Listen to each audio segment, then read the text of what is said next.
Magandang umaga po kapamilya, ito po si Father J-Boy at tayo na po at magkapet pandasal.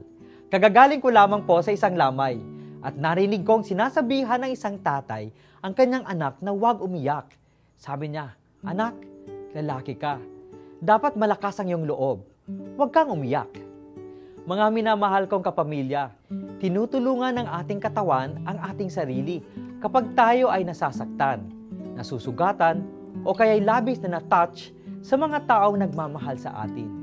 Ang unang gamot na nagpapahilom ng sugat sa ating puso ay ang ating mga luha. Natural na reaksyon nito ng ating katawan. Kapag kapakiramdam po natin, napuputok ang ating puso dahil sa isang matinding emosyon. Napapahinahon ito ng ating mga luha. At dahil dito, hayaan nating lumuha ang ating sarili o ang kapamilyang iniwanan o naiwanan. Tunay na tunay, totoong totoo ang isang taong hindi nahihiyang umiyak. Pagdasal po natin na sana matanggap ang pangyayari dahil wala na tayong magagawa. Bigyan ng panahon ang pagluha. Matuto doon at bumangon muli. Magandang umaga po.